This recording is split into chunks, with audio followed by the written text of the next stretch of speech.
Assalamualaikum warahmatullahi wabarakatuh. Selamat pagi, salam sejahtera kepada Bapak Ibu semua, para dosen, asisten, dan para mahasiswa yang saya banggakan. Semoga kesehatan terus tercurah pada kita semua ya di masa yang COVID-19 yang makin berkecamuk ya, belum ada tanda-tanda mereda. Semoga kita tetap bisa terhubung secara online seperti ini ya. Terdengar kabar bahwa Bogor mulai lusa itu akan ada kebijakan PSBB ya, pembatasan sosial berskala besar, sehingga 14 hari sejak Rabu kayaknya kita akan tutup lagi. Jadi kemungkinan besar kita akan terus berada di rumah sampai ada pengumuman lebih lanjut ya. Baik, Bapak Ibu sekalian, saudara sekalian, kita pagi ini akan melanjutkan kuliah respons koadaptasi. Kali ini tentang strategi nafkah rumah tangga petani. Tujuan pembelajaran dari perkuliahan ini adalah setelah mengikuti kuliah ini mahasiswa mengetahui konsep rumah tangga pertanian. Saya tidak terlalu banyak nanti membahas tentang rumah tangga, tetapi kalau kita tidak membahas ini, kita akan kesulitan untuk membahas tentang apa itu strategi nafkah. Yang kedua, setelah mengikuti kuliah ini, mahasiswa mengetahui apa itu sistem nafkah. Ya, sistem nafkah, terutama konsep-konsep struktur nafkah, infrastruktur nafkah, sumber nafkah, strategi nafkah. Ya, nanti khusus di strategi nafkah akan ada penekanan.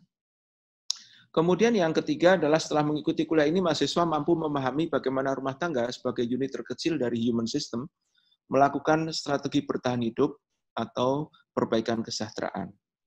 Yang keempat, setelah mengikuti kuliah ini, mahasiswa mampu mendesain penelitian tentang sistem dan strategi nafkah. Saya ingin menekankan nomor 4 ini karena pada ujung dari perkuliahan ini, mahasiswa harus bisa membuat proposal skripsi ya. Nah, proposal skripsi ini kalau memang nanti ada yang ingin meneliti tentang masalah strategi nafkah, berarti harus memahami kuliah pagi ini. Slide ketiga ini tentang pengantar ya. Jadi bagaimana saya ingin membawa Anda dulu. Ini slide keempat adalah untuk apa kita sesungguhnya belajar livelihood ya. Saudara sekalian, livelihood ini adalah keseluruhan dari bentuk pengorganisasian resources di dalam sebuah sistem yang dimana sistem ini terus berubah jika ekosistem di luar berubah. Ya, seperti pekan lalu saya sudah membahas tentang bagaimana ketika terjadi deforestasi di kawasan hulu yang menyebabkan banjir di kawasan hilir, lalu banjir harus disikapi dengan perubahan nafkah atau sistem nafkah yang dilakukan oleh para petani di daerah yang terkena banjir. Ini adalah bagaimana kita selalu menyesuaikan diri. Jadi ini bagian dari adaptasi sebetulnya. Slide selanjutnya saya agak refresh sedikit ini yang koadaptasi, tapi ini berbeda dengan yang minggu yang lalu gambar pemaparannya. Jadi ketika ekosistem berubah, maka sosial sistem harus berubah. Sosial sistem ini kaitannya dengan rumah tangga ya. Jadi rumah tangga berubah karena ekosistemnya berubah karena sesuatu tekanan tertentu. Nah, saudara sekalian, slide berikutnya adalah tentang kuliah. Tentang ruang lingkup kuliah ya. Jadi sebetulnya untuk apa sih kita ini belajar sistem nafkah ini ya, atau sistem nafkah rumah tangga ini, dan bagaimana ruang lingkup dari perkuliahan ini ya. Nah, saudara sekalian, ada tiga basis argumentasi atau tiga pertanyaan besar yang ingin kita jawab dalam kuliah ini. Yang pertama adalah basis filosofi atau filsafati, yaitu pertanyaan yang terkait dengan mengapa kita pelajari sistem livelihood nafkah petani. Jadi saudara sekalian, secara filosofi saya ingin mengatakan bahwa layaknya organisme hidup, maka manusia dan human system dalam semesta ekosistem planet bumi atau yang kita sebut sebagai biosphere itu selalu bergerak dan dia bergerak mengikuti perubahan yang ada di biosphere, ya. COVID-19 contoh yang paling mudah lah. Dengan adanya COVID-19, kita sekarang sedang beradaptasi menggunakan berbagai macam teknologi, ingin memproduksi vaksin dan sebagainya. Itu adalah bagian, dan kemudian kita WFH. Saudara sekalian, WFH ini menghasilkan sebuah bencana livelihood yang luar biasa. Saya sudah update di Facebook saya tadi malam. Saya mengamati apa yang terjadi di Amerika Serikat. Belum pernah terjadi dalam sejarah Amerika Serikat. Mobil-mobil mengular mengantri untuk mendapatkan bantuan pangan dari yayasan. Bayangkan, negara yang begitu kaya, begitu adidaya, sekarang Anda cek di YouTube, ya, Anda ketik food bank di kota Pittsburgh, kemudian food bank di kota Cleveland, Ohio. Pittsburgh itu di Pennsylvania, kemudian Cleveland itu ada di Ohio, kemudian Florida City itu di Florida, kemudian di California, di Los Angeles, kemudian di San Antonio, ini yang paling parah di San Antonio di Texas. Ribuan mobil mengular untuk mendapatkan bantuan pangan. Ini adalah bencana livelihood akibat lockdown yang diterapkan karena kita menyikapi COVID-19 atau COVID-19 ini. Jadi sesungguhnya kita perlu memahami livelihood ini karena livelihood ini mengikuti apa yang terjadi dengan perubahan di biosphere, ya. Dan kita selalu bergerak untuk terus bertahan, ya. Jadi ketika kita sudah tidak mampu lagi bertahan, ya mau tidak mau seperti yang terjadi di kota-kota yang tadi saya sebut di Amerika. Orang kemudian meminta bantuan pangan, ya. Bayangkan, orang Amerika mencari bantuan pangan persis seperti di Indonesia orang ngantri sembako. Tidak pernah terpikirkan. Kenapa? Karena setiap orang ingin bertahan atau surviving, ya. Jika kemudian nanti COVID-19 ini sudah selesai, barangkali kita akan membangun perkembangan, membangun daya tahan hidup lagi, atau kita sebut evolving. Dan jika memungkinkan, lalu melakukan pembesaran skala atau expanding. Yang kedua, saudara sekalian, tentang basis organisasi, ya. Jadi di basis organisasi ada pertanyaan, apa organisasi untuk bertahan hidup di tingkat human system yang paling kecil, ya. Jawabannya adalah rumah tangga, ya. Jadi saudara sekalian, rumah tangga adalah semacam alat organisasi atau organizing unit di dalam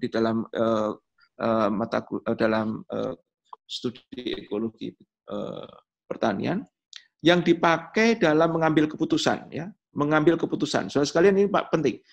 Pengambilan keputusan untuk survival itu adanya di tingkat rumah tangga, tidak di tingkat individu. Jadi bayangkan Anda di rumah masing-masing, ya, untuk melakukan beli mobil, untuk melakukan seorang anak dikirim sekolah ke luar negeri misalnya, itu pasti ayah akan berunding dengan ibu atau suami berunding dengan istri, berunding dengan anak-anak yang lain, ya. Karena dia adalah organizing unit yang jika terjadi perubahan yang sangat signifikan, dia akan menghantam rumah tangga itu, bisa sempoyongan atau goyang atau mengalami disturbance. Jadi rumah tangga adalah organizing unit yang dipakai dalam mengambil keputusan untuk menjalankan kehidupan dan penghidupan agar dia surviving, evolving, dan expanding, ya. Yang ketiga, apa pendekatannya, ya? Jadi kalau kita sudah katakan tadi, ya, bahwa sebagai organisme hidup, orang, rumah tangga harus terus berubah. Lalu organisasi adalah basis unit unit manajemen untuk berubah. Lalu pendekatannya apa, ya? Nah, setiap rumah tangga membangun livelihood dalam rangka struggle for existence, untuk eksis, ya. Kenapa kita sekarang bertarung habis-habisan dengan COVID-19? Kenapa? Karena kita ingin eksis, kita tidak ingin punah, ya. Yang kemudian cara-cara kita eksis, ya, membangun plan, membangun cara, membangun rencana, membangun cara, membangun metode untuk eksis ini yang kita sebut sebagai strategi livelihood atau strategi nafkah atau strategi penghidupan. Nanti kita akan bahas di bagian yang lain. Slide selanjutnya, saudara sekalian, di slide yang selanjutnya ini, slide ke-8 ya. Ini saya akan menunjukkan, Anda silakan masuk ke Google Scholar atas nama saya. Simply Anda ketika, lalu masuk di situs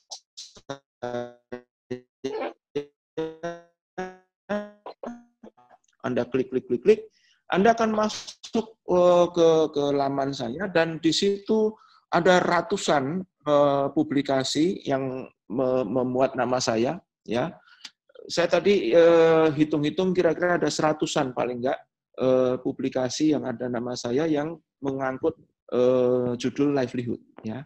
Itu contoh yang paling depan itu saya kasih centang itu, sistem penghidupan dan nafkah pedesaan, pandangan sosiologi nafkah masa Barat dan masa Bogor. Itu sudah disitasi oleh 135 orang sejak tahun 2007 misalnya. Dan paling bawah itu buku saya disertasi misalnya tentang Farm Household Livelihood Strategies and Socio-Economic Change in Rural Indonesia, itu disitasi 54 orang sejak 2001. Nah, di bawahnya masih banyak lagi, Anda bisa download dan bisa dipelajari sendiri bahan-bahan itu. Jadi ini memudahkan bagi yang ingin melakukan penelitian nanti tentang livelihood seperti apa. Tentu banyak yang pendekatannya masih sederhana karena di sana kebanyakan mahasiswa S1 ya. Tapi yang S2, S3 mungkin agak lebih rumit atau lebih stepnya lebih tinggi. Pada slide ke-9 ini adalah buku rujukan utama. Saudara sekalian, ini rujukan utama studi livelihood yang perlu Anda miliki. Buku yang warna putih itu, Rural Livelihoods and Poverty Reduction Policies, itu sudah saya kirim e-booknya ya. Tetapi yang Frank Ellis yang warnanya hitam ini, Rural Livelihoods and Diversity in Developing Countries, terus terang saya tidak bisa mendapatkan buku utuhnya, tetapi bagian dari babnya saya punya dan sudah saya kirim juga, nanti mahasiswa bisa mendapatkan.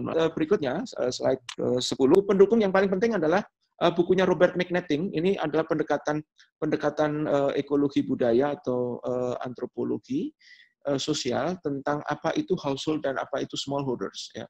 Dan ini buku ini penting dan saya kira saya punya aslinya, tidak ada e-booknya, tetapi beberapa asisten sudah memiliki kopinya. Nanti kalau ingin Anda mengkopi, bisa menghubungi asisten. Ada, kalau nggak salah, Saudari Rizka punya, Saudara Bayu punya.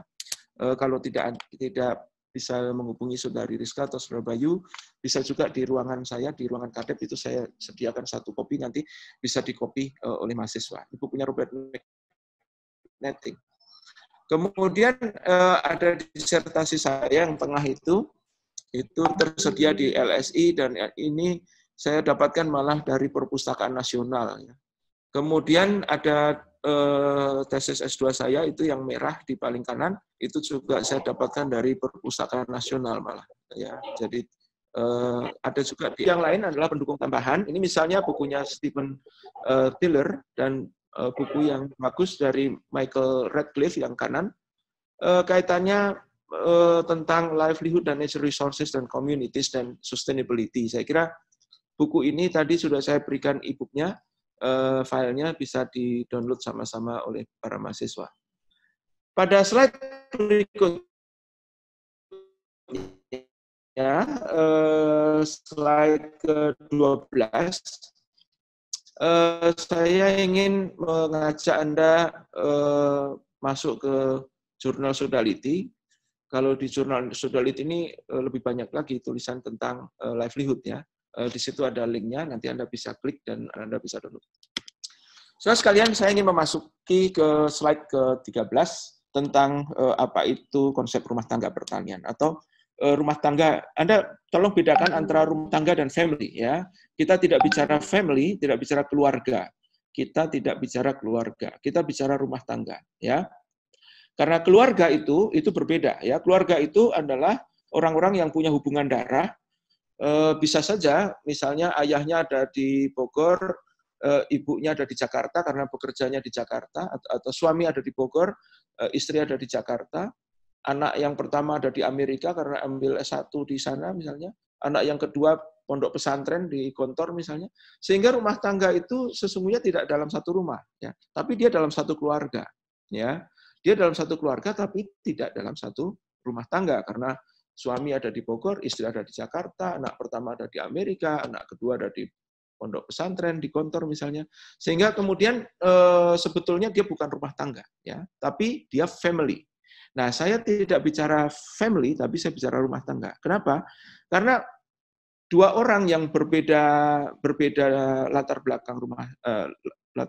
belakang keluarga bisa membentuk rumah tangga. Ya, misalnya ada mahasiswa dari Lampung dan mahasiswa dari Makassar menyewa rumah bersama, lalu income pooling unit, ya, uangnya disatukan untuk belanja, untuk makan, itu sudah satu rumah tangga. Nah, saya bicara rumah tangga, ya, dan kebanyakan memang di dalam kehidupan rumah tangga dan family itu overlapping, ya. Tapi ada kalanya rumah tangga tidak selalu keluarga. Keluarga tidak selalu rumah tangga, ya. Jadi kita bicara rumah tangga pertanian atau yang disebut sebagai farming household atau farm household. Terus sekalian di slide ke-14 saya ingin sedikit membahas tentang ulasan di buku McNetting. Ulasannya sangat kaya di buku itu, tetapi sedikit saja yang mungkin saya ambil untuk saya sampaikan di kuliah ini. McNetting mengatakan bahwa misi rumah tangga secara ekologi budaya adalah memastikan survival anggota rumah tangga dengan segala strateginya, ya, dengan segala macam caranya, ya. Jadi kalau di gambar ini, ujung dari gambar ini adalah survival. Sebetulnya semua orang, perjuangan hidup kita semuanya adalah untuk survival, ya. Nah, kita lihat saudara sekalian, ini rumah tangga, ya, ini rumah tangga. Menurut si Pak McNetting ini, rumah tangga itu berisi 3 hal, ya. Dia berisi tenaga kerja atau laborers, yang kemudian di sana ada organisasi, ya, di bawahnya ini. Tetapi tenaga kerja ini bukan tenaga kerja menganggur, ya, sehingga kemudian dia dilakukan manajemen. Dan karena dia tidak menganggur dan kemudian dia harus diorganisasikan, ya. Karena kemudian tenaga kerja ini dia harus berinteraksi dengan environment di luarnya, ya, di sini katakanlah ada environment. Maka kemudian rumah tangga ini adalah kita sebut sebagai organisasi sosial. Karena kemudian biasanya di rumah tangga itu suami bekerja di mana, istri bekerja di mana, anak pertama bekerja di mana, anak kedua bekerja di mana, dan seterusnya. Jadi dia menjadi organizing unit, ya. Nah, rumah tangga menurut McNetting dia juga berbagi makna. Apa itu berbagi makna pengetahuan? Rumah tangga itu adalah semacam deposito atau deposit atau tempat knowledge, ya, knowledge bank. Jadi artinya di situ ada pengetahuan-pengetahuan, kearifan-kearifan yang ditimbun bersama oleh para anggota rumah tangganya dan menjadi pengetahuan bersama. Contohnya dalam rangka menghadapi serangan hama wereng, ya, ayah atau suami memberitahukan pada sang istri, lalu sang istri memahami, anaknya diajak, anaknya memahami, sehingga ketika ada serangan wereng, hama wereng di sawahnya di masa depan, tidak ada suaminya, misalnya suaminya lagi pergi ke luar kota, maka istri dan anaknya bisa melakukan respons untuk mengatasi hama wereng. Nah, saudara sekalian, rumah tangga yang mempunyai 3 aspek ini, dia akan memobilize resources yang disebut 5 aset. Nanti di belakang akan saya detailkan apa itu 5 aset, ya. Tapi paling tidak adalah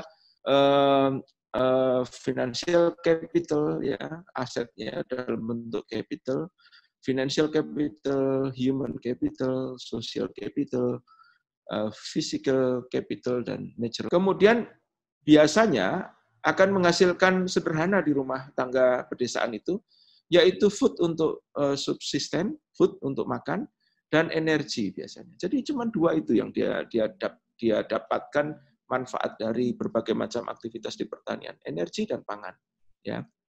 Air itu termasuk pangan, beras termasuk pangan, ya. Energi itu dalam arti energi listrik atau bahan bakar yang dipakai untuk memasak di dapur dan seterusnya. Ketika ini semua dilakukan, maka ujungnya adalah jalannya kehidupan atau survival. Jadi saudara sekalian, memahami livelihood ini seperti inilah kira-kira. Inilah livelihood system. Jadi kalau Anda mau mengatakan, Pak, sistem livelihood itu apa? Ya ini sistem livelihood. Ya.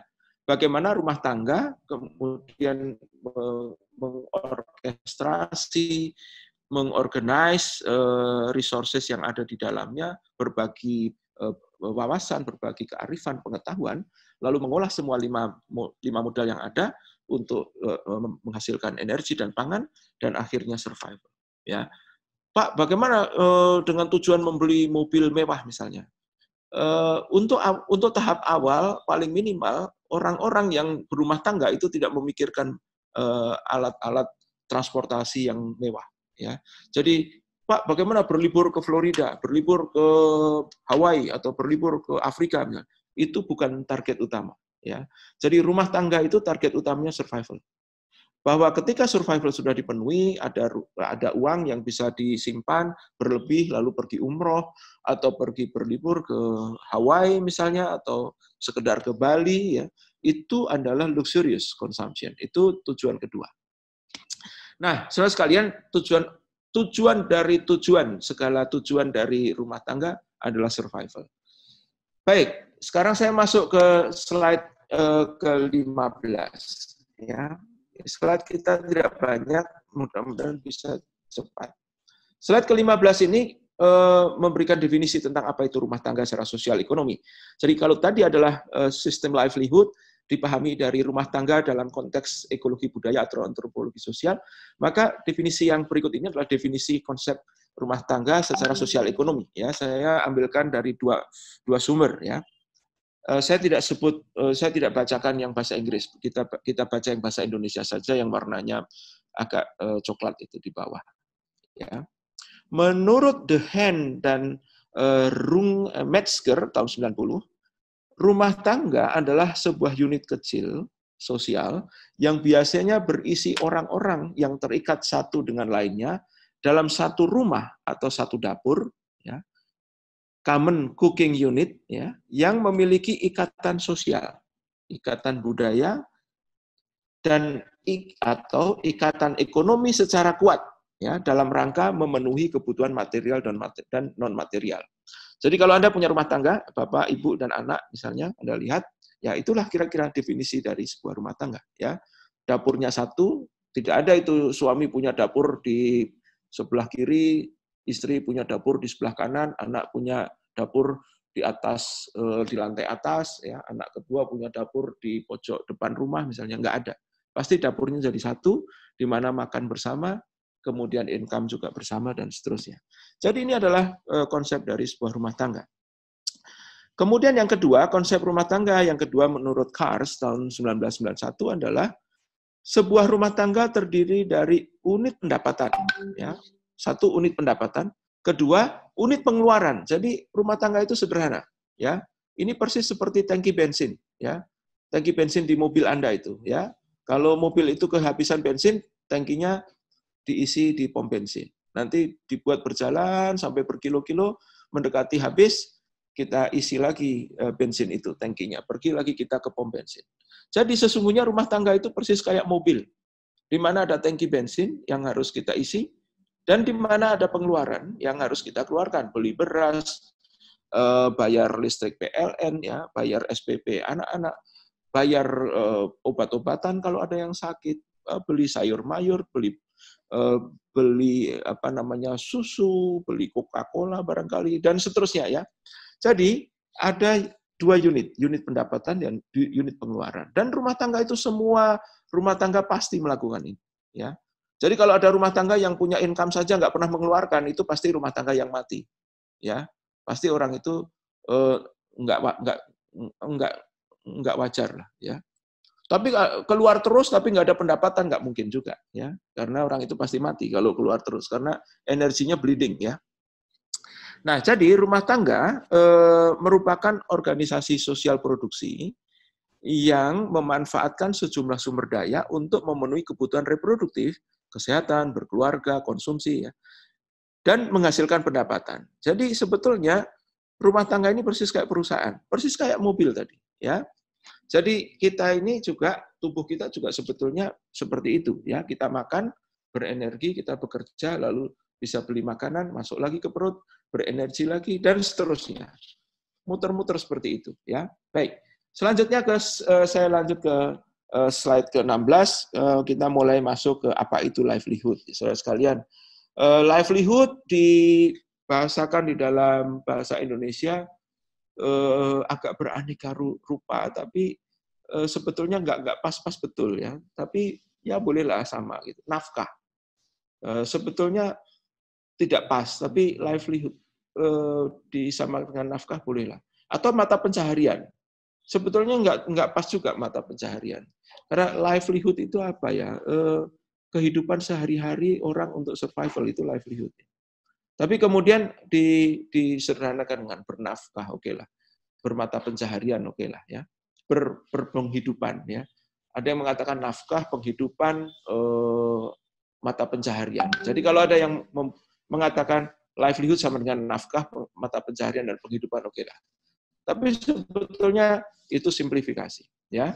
Lanjut ke slide 17. Saudara sekalian, ini adalah definisi konseptual, ya. Kita baca yang warna coklat saja, nggak usah bahasa Inggrisnya, ya. Jadi livelihood atau nafkah atau penghidupan adalah aktivitas yang memanfaatkan 5 modal, ya. 5 modal itu tadi FC, SC, HC, NC, dan PC. Ya, lihat di atas, ya, di atas yang berbahasa Inggris itu, dan berbagai macam akses yang menentukan kehidupan seseorang atau rumah tangga, ya. Ini dari Ellis tahun 99, ya. Dan Anda mungkin akan bertanya, Pak, kalau petani itu dari 5 modal ini kira-kira mana yang lebih kuat, ya? Kalau petani itu biasanya kan berhubungan dengan sawah, ladang, kebun, maka ini NC ini kuat ini, ya. Natural capital. Human capital mungkin tidak terlalu kuat karena dia bukan lulusan doktor atau profesor, ya. Jarang-jarang petani profesor, ya, atau S2.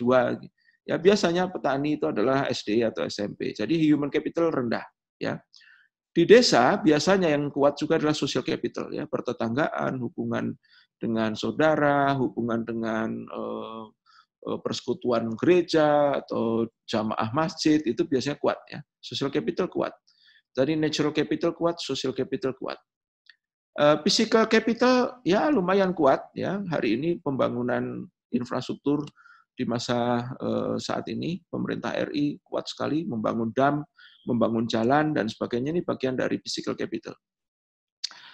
Financial capital tidak begitu kuat, ya. Di beberapa daerah bahkan tidak ada uang kertas, ya. Yang ada adalah barang-barang. Ya, kalau Anda pergi ke Papua misalnya, Anda mengeluarkan uang, orang bingung di sana, ya. Di sana orang cenderung makan dan seterusnya secara subsisten, ya. Papua pedalaman tentunya, bukan Papua Jayapura. Kalau Jayapura juga financial capital sudah tinggi. Nah, sebaliknya kita, orang-orang yang di kota ini, biasanya ini, ya, mungkin physical capital kita kuat, ya, Anda punya mobil, punya motor, ya, punya rumah, ya. Social capital kita miskin, karena kita sangat individualistik. Financial capital kita tinggi, Anda punya ATM, Anda punya subsidi dari beasiswa, ya. Human capital tinggi, natural capital rendah, ya. Jadi yang kita andalkan di perkotaan ini physical capital, human capital, dan financial capital, ya, berbeda dengan di pedesaan. Nah, tentu kemudian tadi akses-akses, ya, nanti kita lihat akses itu apa. Konsep yang kedua didefinisikan oleh Chambers, dia mengatakan bahwa livelihood atau nafkah atau penghidupan adalah upaya untuk mengamankan kebutuhan pokok, ya. Sesederhana itu. Jadi kalau Gates mengatakan subsistence, ya, jadi sebetulnya hidup kita ini untuk subsisten, bukan untuk luxurious, ya. Apa itu kebutuhan pokok? Memenuhi kebutuhan pangan, air, papan itu rumah, ya. Kita jalankan berulang-ulang. Jadi sebetulnya hidup kita, bahkan seorang presiden pun sambil memimpin negara, sebetulnya dia ini mensecure rumah tangganya tentang pangan, air, papan, kesehatan, dan sandang. Ya, jadi sebagai suami, misalnya Pak Jokowi atau Pak Donald Trump misalnya, pasti dia akan memikirkan tentang ini. Selain memikirkan negaranya, karena beliau berdua adalah negarawan. Ya. Jadi saya sekalian, soal kebutuhan pokok ini menjadi penting, dan ini dikatakan oleh Chambers tahun 91. Nah, Chambers dan Conway 1991 mengatakan a livelihood comprises the capabilities, kemudian assets, ya, assets itu yang ada di stores, resources, claims, akses, ya, and activities yang diperlukan, ya, required for means of living. Jadi means of living, ya, means of living atau apa namanya, cara untuk hidup, ya. Dan dikatakan bahwa a livelihood is sustainable, which can cope with and recover from stress and shocks. Ya, jadi ini khas dari mazhab Sussex dari Inggris, itu selalu memasukkan aspek stres dan shock. Ya, saudara sekalian, hidup ini tidak selalu berjalan normal. Hidup ini selalu berselang-seling antara krisis dan normal. Hari-hari ini kita sedang berada di dalam situasi yang krisis. Ya, hidup kita tidak normal, kita tidak bisa kemana-mana, orang tidak bisa bekerja. Sekarang semua orang berada di rumah, menganggur, tidak bisa mendapatkan nafkah dengan normal. Ya, bahkan seorang dosen pun juga tidak normal hidupnya sekarang ini karena COVID-19 atau COVID-19. Di Amerika Anda lihat apa namanya? Anda bisa lihat di Facebook saya apa namanya? Betapa banyak orang-orang sekarang bermobil tapi mencari sumbangan pangan. Jadi kita sedang berada di dalam situasi krisis. Dan di dalam situasi krisis kita harus berlivelihood juga, ya. Jadi berlivelihood tidak hanya di situasi normal tapi juga di suatu krisis. Pertanyaan penelitian yang menarik adalah di situasi yang krisis seperti ini, macam livelihood macam apa yang dibangun oleh setiap rumah tangga? Ini research question yang menarik, ya.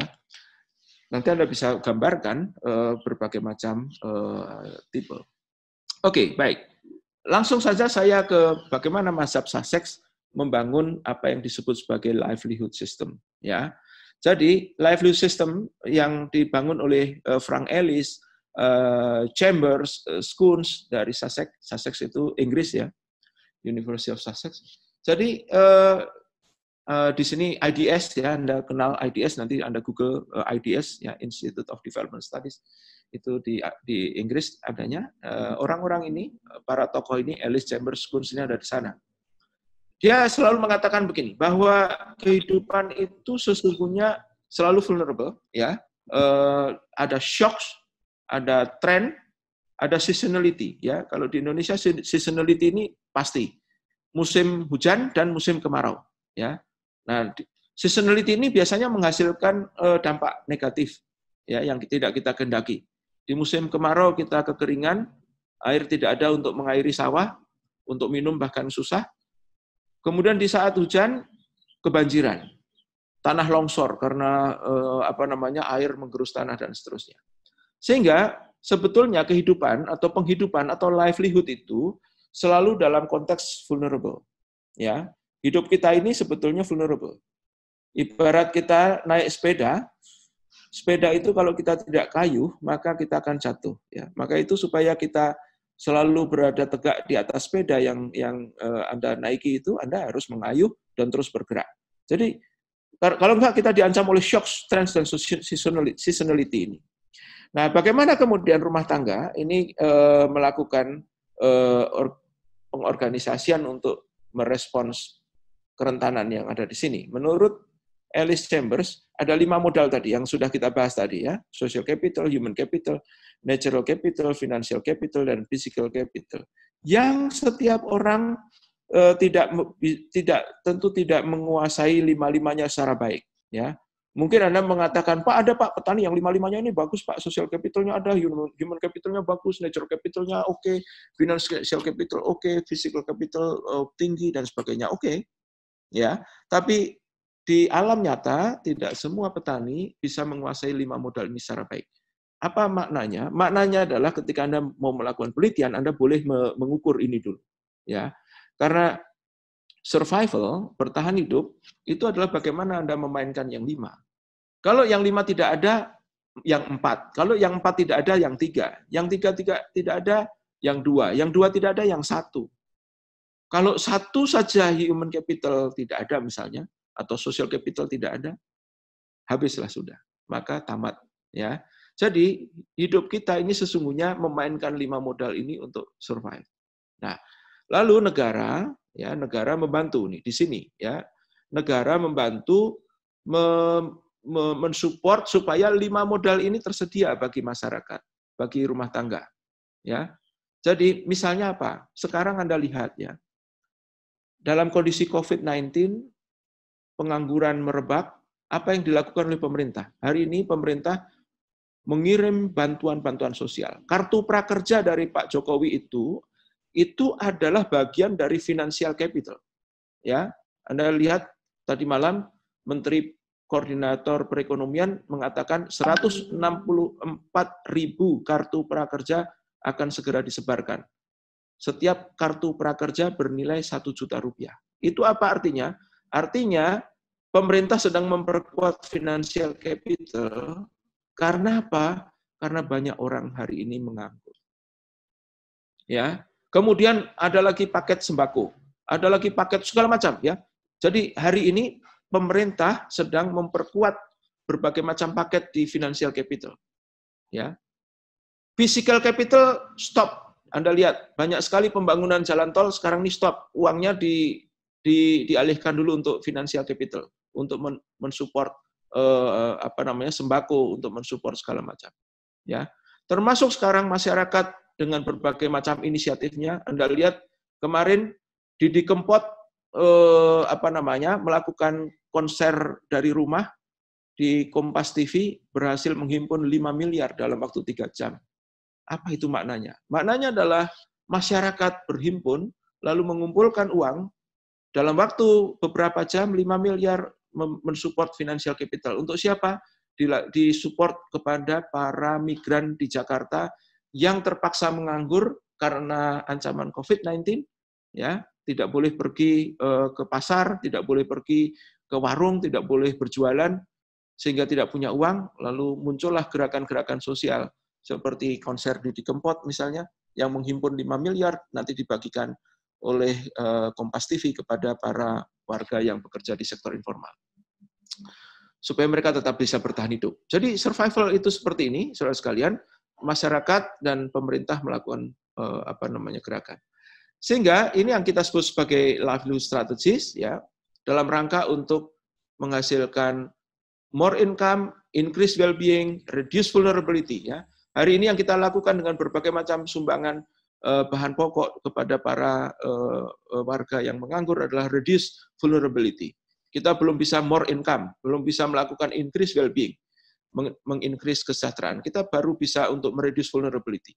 Nanti setelah COVID-19 ini, COVID-19 ini berangsur pulih, kita baru barangkali bisa increase well-being dan more income, ya, atau improve food security. Hari ini sumbangan-sumbangan ada beras banpres kemarin dibagikan di TV saya lihat, itu adalah improve food security, ya. Kemudian ada banyak sekali inisiatif dari yayasan-yayasan membagi beras kepada masyarakat miskin, itu adalah food security improvement, ya. Dan ujungnya adalah more sustainability. Nah, saudara sekalian, inilah yang kita sebut sebagai livelihood system yang dibangun oleh cara berpikir dari Sussex, oleh Ellis dan kawan-kawan. Kita beranjak ke slide berikutnya, di slide 19. Kita lihat ini bentuk-bentuk livelihood asset. Jadi saudara sekalian, nanti kalau Anda mau melakukan penelitian bagaimana livelihood asset, ini ada definisi dari Skuns, ya, tahun 98, ada definisi dari Takoli tahun 99, ini, ya. Takoli ini pernah di Indonesia nih, kalau nggak salah di C4. Kemudian ada Campbell tahun 2001, kemudian ada Adato dan Mason Dick 2002, dan ada Ernstein 2010. Nah, ini adalah deskripsi tentang apa itu natural capital, financial capital, human capital, social capital, dan physical capital. Apa gunanya ini saya sampaikan pada Anda? Supaya apa? Supaya Anda kalau nanti mengukur, ini parameter ya, saudara sekalian, ya. Jadi saya ingin memperbaiki cara berpikir mahasiswa. Mahasiswa sampai hari ini sering mengukur livelihood asset ini secara serampangan. Ya, bolehlah untuk karena belajar ya. Tapi ke depan sebaiknya dengan adanya mata kuliah ekopetan ini tidak lagi serampangan mengukur apa itu natural capital sampai physical capital ya. Ini adalah parameter-parameter atau bahkan ini indikator ya. Misalnya di financial capital ini menurut Campbell adalah kredit, ada saving, ada remittance ya. Remittance itu adalah kiriman uang kalau anaknya kerja di Arab Saudi misalnya setiap bulan mengirim uang untuk ayah ibunya di rumah ya di desa itu adalah remittance. Itu harus dihitung ya. Kemudian health itu juga harus dihitung ya. Jadi kalau menurut human capital menurut Campbell itu health harus dihitung. Jadi fisik Anda yang sehat itu harus dihitung. Kalau Anda nggak sehat, amit-amit jangan sampai Anda ya terkena COVID-19 misalnya, maka Anda nggak bisa ngapa-ngapain ya. Jadi itu maknanya sebuah human capital. Dan seterusnya, ya ini bisa Anda pelajari. Saya tidak ingin detail satu persatu karena nanti menghabiskan waktu. Baik, saya ingin lanjut ke slide ke-20. Saudara sekalian, ini adalah cara bagaimana menghitung. Saya selalu mengatakan, kuliah itu harus bisa berujung pada kemampuan mahasiswa mengaplikasikan konsep ini sehingga bisa diimplementasikan di dalam skripsi. Ya, mahasiswa Anda bisa membuat skripsi tentang menghitung tentang composite asset index. Ya, ini composite asset index. Jadi setiap rumah tangga itu bisa dihitung indeksnya, lalu indeks tentang livelihood capital ya. Lalu ketika indeks itu bisa diindekskan, Anda bisa melihat indeks misalnya ini, indeks 1 sampai 3 ini rentan. Indeks 3,5 sampai 4 itu aman. Indeks 5 itu berlebih misalnya. Atau orang yang sangat kaya dan aman sekali misalnya. Sehingga Anda ketika nanti berhubungan dengan presiden, kemudian menteri perekonomian, Anda bisa katakan, wahai Bapak Presiden, wahai Pak Menteri Perekonomian, gara-gara COVID-19, tolong bantuan diberikan pada mereka yang punya indeks livelihood capital 1 sampai 3. Jangan Anda berikan kepada yang 3,1 sampai 3,5 itu aman, apalagi yang 3,6 sampai indeksnya 5 itu berlebih lah, Pak. Ya, nah, Bapak sudah memberikan bantuan, tolong lebih diseleksi lagi. Fokuskan di indeks yang indeksnya 1 sampai 3 misalnya begitu. Jadi policy bisa dibantu oleh perhitungan tentang overall composite asset index. Bagaimana cara menghitungnya? Mari kita hitung sama-sama. Nanti dosen pembimbing Anda bisa mengarahkan. Ya. Nah, ini adalah indikatornya. Tentu Pak, apa indikatornya cuma itu, ya? Ya tidak, indikatornya bisa Anda bangun lagi, ya. Misalnya ini tentang natural capital, ini tentang farmland, farm crops, livestock, soil erosion. Mungkin Anda bisa tambahkan masalah kualitas air, kemudian biodiversity, dan seterusnya. Oke, baik. Nanti kalau ada pertanyaan, silahkan Anda bertanya ya di bagian ini. Lanjut ke aspek penting di slide 21. Ya, aspek penting dari livelihood system atau sistem nafkah ini adalah ini saudara sekalian ya. Jadi saudara sekalian dari paparan di atas tadi ya, saya ingin menyederhanakan saja bagaimana menurut Ellis dan kawan-kawan itu livelihood itu harus dipahami ya. Jadi livelihood itu dia ini berbeda dengan konseptualisasinya konseptualisasi rumah tangga dan berlivelihood-nya Mick-Netting ya. Mick-Netting tadi gambarnya beda ya, walaupun bulatannya ini sama, tapi beda. Karena Mick-Netting pendekatannya dari antropologi, kalau Ellis ini pendekatannya dari development ekonomi atau development studies. Jadi saudara sekalian, rumah tangga itu adalah sistem organisasi produksi yang berfokus pada bagaimana dia bernafkah. Dia selalu mencakup 3 hal ini ya. Ada akses ya, access to resources ya. Jadi akses itu akan bicara siapa yang diuntungkan, siapa yang menerima kerugian, who is worse off, who is better off ya, siapa yang mengontrol dan sebagainya. Itu sebabnya sering ada pertanyaan, mengapa Pak ada petani di sekitar kawasan yang kaya raya, subur, tetapi mereka miskin ya? Karena mungkin mereka tidak punya akses ya. Lalu activities of livelihood ini nanti akan menghasilkan apakah ada terjadi diversifikasi, ya.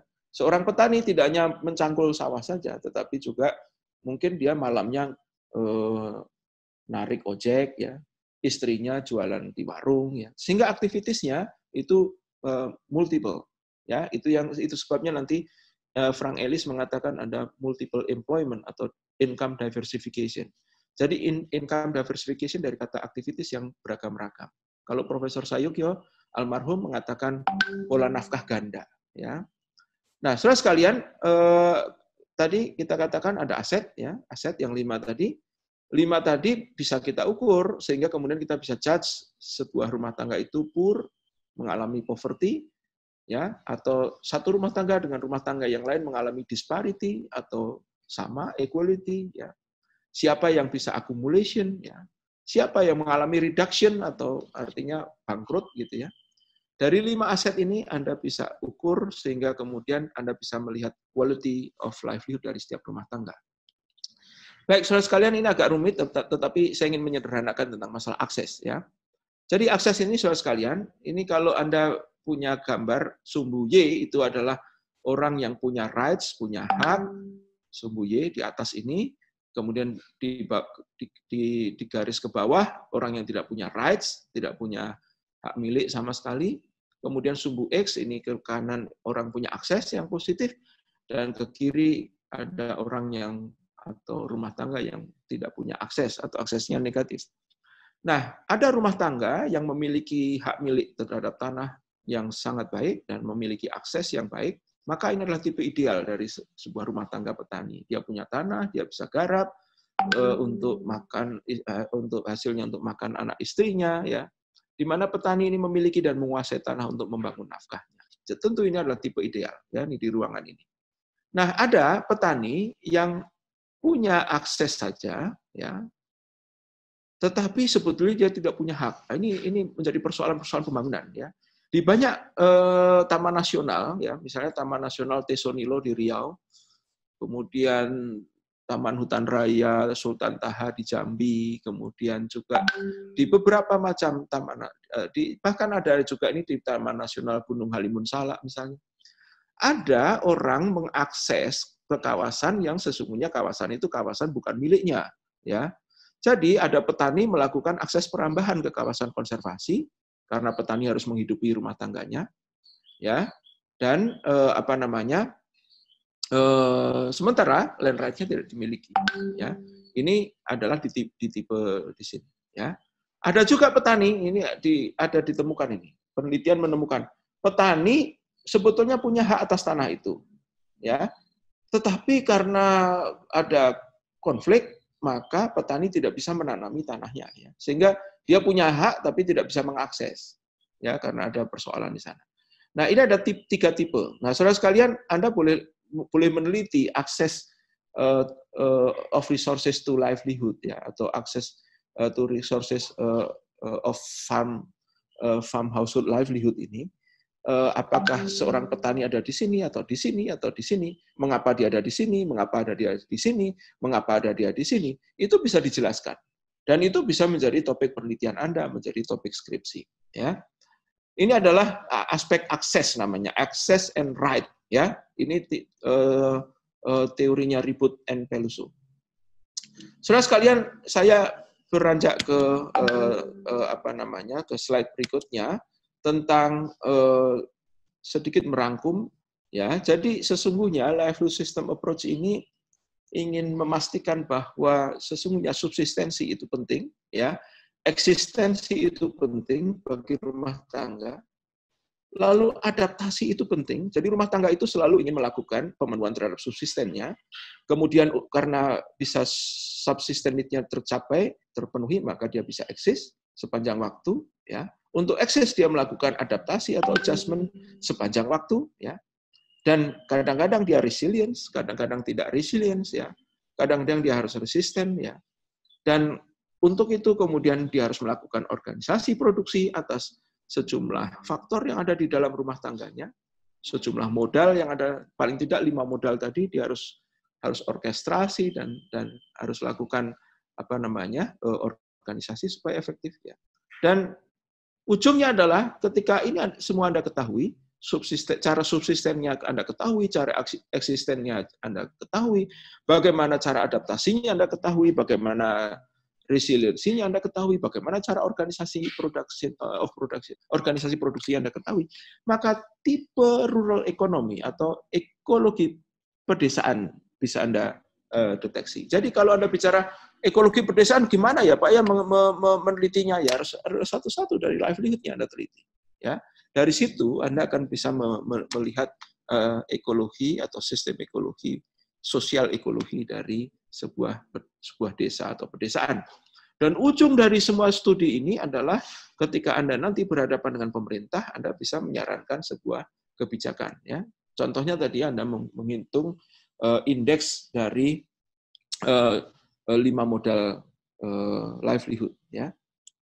Baik, lanjut. Saudara sekalian, ini rumusan saya tahun 2007. 9, Pak. Ya. Berapa menit? Jam 9 ya. Baik, ini slide ke 25. Saya minta 5 slide lagi, 5 menit lagi ya. Baik. Saudara sekalian, ini adalah livelihood system menurut Darmawan 2007. Rural livelihood system itu selalu diancam oleh drivers of change, stressor, dan kemudian hasilnya apakah dia resilient atau vulnerable.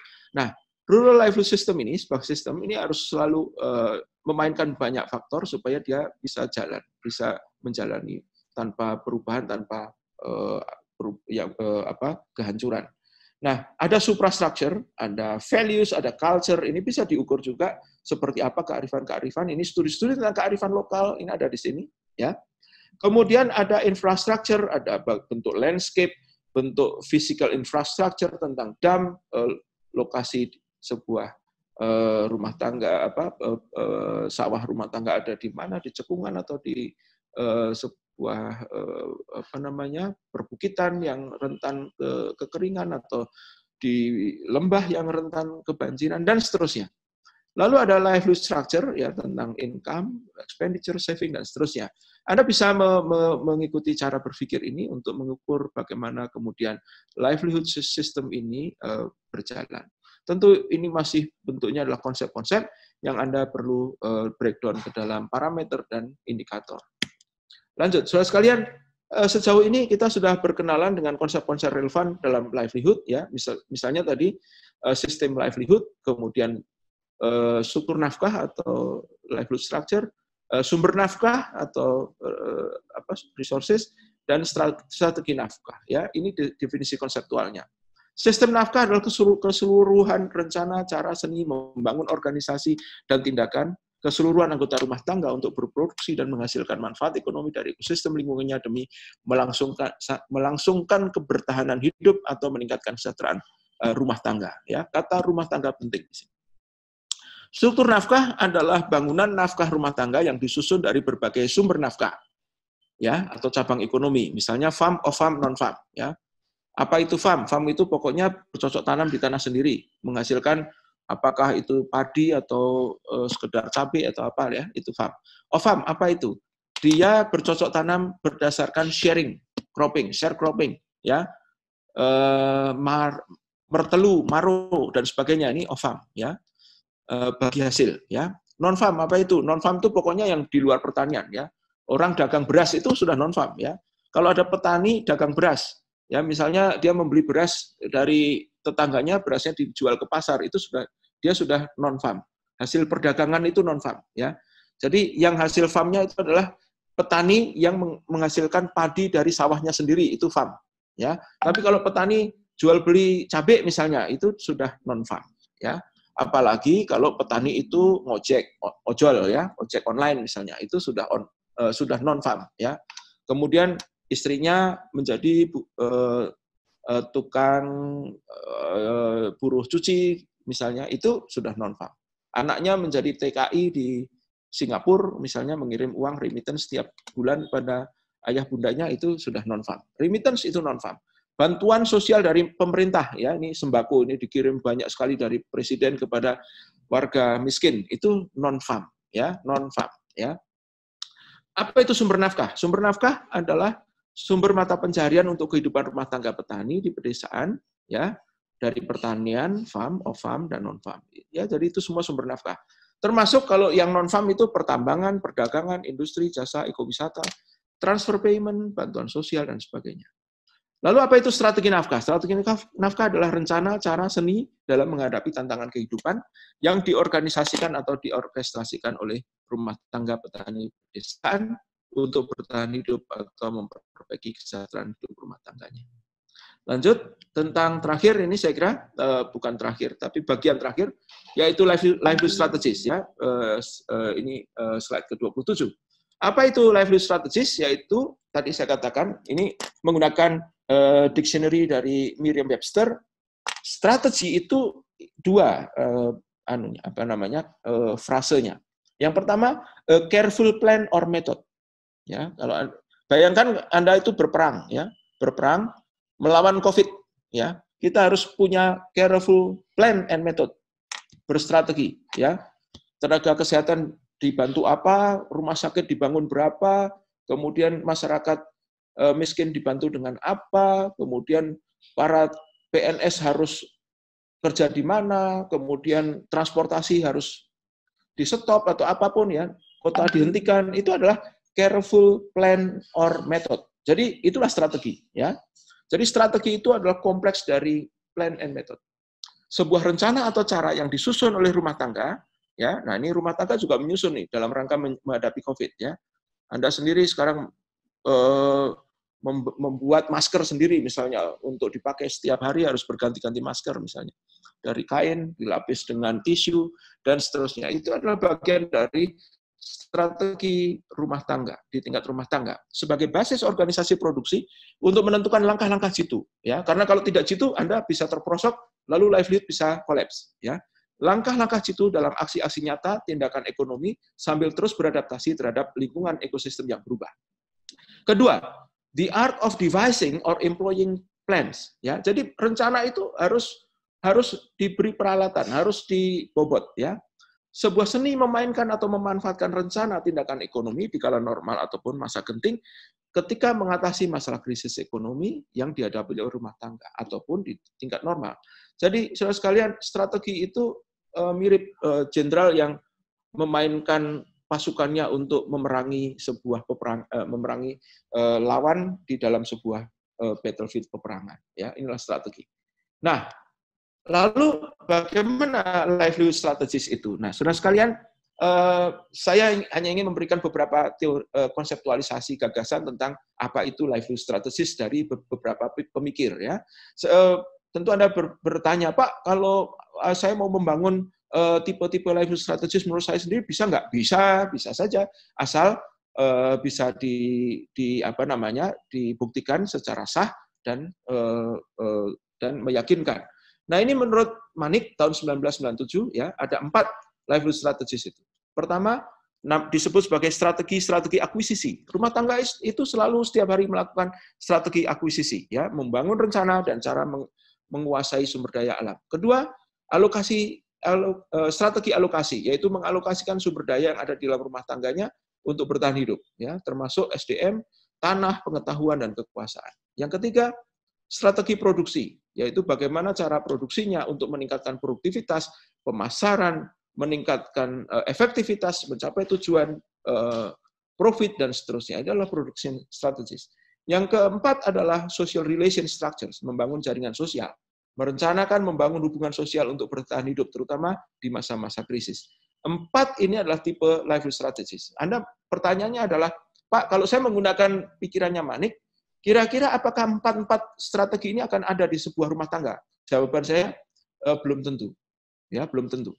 Jadi artinya misalnya social relation structure. Bagi rumah tangga perkotaan, social relation structure nggak penting. Ya, kenapa? Karena hidupnya sangat individualistik. Ya. Yang menjamin hidupnya adalah kartu kredit, BPJS, asuransi kesehatan, asuransi mobil, dan seterusnya. Ya. Jadi yang untuk orang kota mungkin nomor 2 dan nomor 3. Ya, acquisition strategies barangkali nggak perlu karena nggak perlu bersawah, nggak perlu berkebun, ya. Jadi 2 dan 3. Nah, artinya apa? Setiap rumah tangga itu bisa saja kombinasinya 1, 2, 3 atau 1, 2, 4 atau 1, 3 atau 2, 4. whatever, ya, menurut pemikiran dari Manik. Lanjut di slide ke-30, saya kira ini adalah livelihood strategies yang dibangun oleh Herborn tahun 88. Ini lebih lengkap dari Manik, ya. Dua yang pertama sama persis dengan Manik, ya, acquisition strategies dan allocation strategies. Saya tidak perlu ulang, ya. Tetapi strategi ke-3, 4, 5 ini menarik, ya. Dikatakan sebagai transformation strategies. Bagaimana cara melakukan transformasi misalnya dari kotoran sapi menjadi bioenergi. Ingat kuliah yang lalu saya memberikan contoh bagaimana kotoran sapi dijadikan bioenergi menjadi energi yang tersedia bagi rumah tangga pedesaan. Ini adalah transformation strategies. Artinya apa? Rumah tangga itu bertransformasi dari mengandalkan energi PLN, kemudian mengandalkan energi dari sendiri, dari peternakannya sendiri. 4, consumption strategies atau strategi konsumsi, yaitu merekayasa pola konsumsi agar dapat bertahan hidup. Ya. Di masa sulit seperti COVID-19 ini, di mana semua orang WFH, tidak ada yang berjualan sayur, tidak ada yang berjualan telur di pasaran, Anda perlu melakukan consumption strategies. Tetap sehat, tetap bergizi, tapi juga tidak rentan sakit. Ya, ini consumption strategies. Kelima adalah reproduction strategies. Ya, ini adalah strategi reproduksi. Konsolidasi rumah tangga untuk kehidupan yang lebih baik. Ya, misalnya anak Anda itu berapa? Ya, apakah 10 atau 2 saja? Ya, atau 1 saja seperti di Cina. Cina ini sekarang sudah melakukan reproduction strategies. Satu keluarga atau satu rumah tangga hanya beranak 1. Kenapa? Karena penduduknya terlalu besar. Ya, kalau 2 saja itu membuat beban perekonomian negara menjadi lebih sulit. Lanjut ke slide 31. Ini adalah tipe-tipe livelihood strategies menurut Ellis yang banyak dikutip oleh mahasiswa Departemen SKPM. Ya. Menurut saya ini sangat klasik dan kalau Anda ikuti ini sebetulnya sudah banyak berubah. Ya. Jadi menurut saya pikiran-pikiran Herborn tadi jauh lebih menarik daripada Ellis. Tapi baiklah, petani itu biasanya melakukan 3 strategi ini. Ya. Dia melakukan intensifikasi, ya, menanam sawahnya menjadi 3 kali dalam setahun. Ya.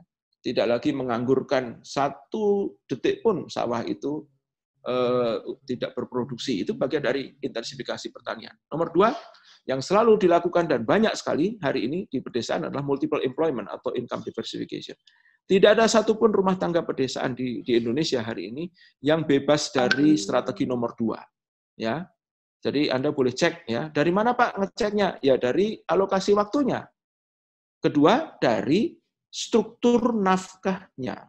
Ya, Anda cek pasti ada itu struktur nafkah dari non-farm. Ya, ketika petani punya struktur nafkah dari non-farm, nah, petani itu atau rumah tangga petani itu sudah jatuh ke tipe nomor 2. Atau tipe nomor 3 ini yang sekarang juga paling banyak dilakukan. Anda perlu ingat, hari ini ada sekitar 7 juta TKW atau TKI yang berada di Arab Saudi, di Singapura, di Malaysia, di Korea Selatan, di Hong Kong, di Taiwan. Ya. 7 juta itu mengirimkan uang senilai perhitungan kasar dari pemerintah 120 triliun per tahun. Bayangkan, 120 triliun rupiah per tahun dikirimkan berupa transfer payment oleh para TKI, TKW untuk rumah tangga di pedesaan dari hasil kerja di luar negeri tadi. Ya, ini adalah bagian dari livelihood strategies nomor 3, yaitu migration strategies. Saudara sekalian, saya kira saya harus akhiri karena yang berikutnya ini sebetulnya livelihood resiliency, bagian dari yang kuliah yang lalu, tapi saya kira saya tidak perlu mengulangnya kembali. Demikian Mas Ari, saya akhiri. Anda tetap mendapatkan ini bisa dibahas ya, ini tentang bagaimana resiliensi ini dibangun, tapi saya tidak bahas lebih lanjut. Kita lanjutkan dengan diskusi. Terima kasih. Assalamualaikum warahmatullahi wabarakatuh. Waalaikumsalam warahmatullahi wabarakatuh.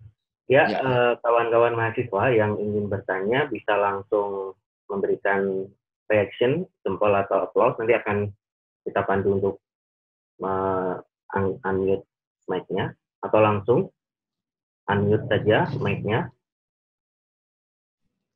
Apakah ada pertanyaan kawan-kawan mahasiswa?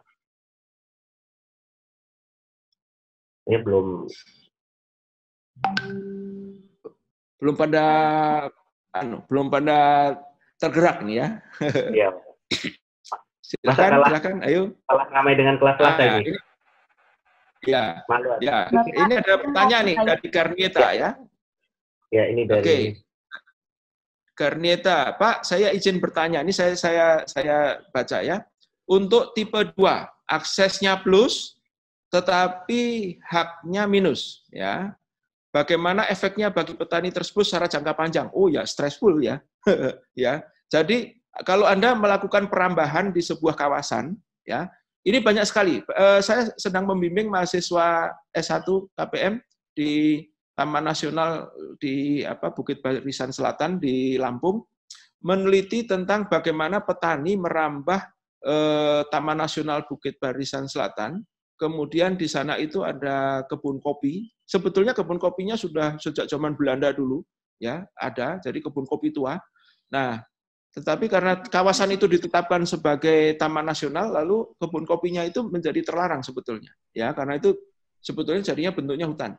Tapi kopi itu sendiri kalau nggak dipanen kan sayang juga ya, kopinya kemudian dimakan oleh musang, ya atau apa istilahnya itu, kopi luwak, ya oleh luwak. Nah, petani lalu masuk ke dalam. Sebetulnya dia tidak punya hak untuk masuk ke dalam, ya. Tapi kemudian ada akses yang dimainkan, ya. Ya, dia berkawan dengan otoritas setempat, barangkali gitu ya, secara kekeluargaan dan sebagainya. Lalu kemudian dibolehkan untuk membuat aktivitas di sana dan seterusnya.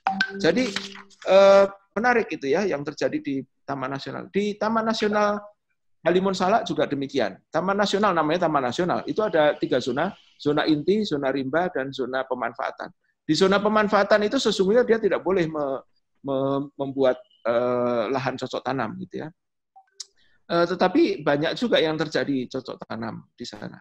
Taman Nasional Tesonilo itu lebih parah lagi. Ya, kalau Anda lihat di YouTube Taman Nasional Tesonilo itu hampir 50% sekarang isinya kebun sawit. Apa yang terjadi? Bukan harimau di sana, itu gajah ya kalau nggak salah, gajah atau harimau itu terdesak habitatnya sehingga kemudian dia keluar dari Taman Nasional lalu masuk ke perkampungan. Nah, jadi ada persoalan ecological disturbances yang terjadi karena livelihood yang memaksa akses masuk tanpa ada hak, ya.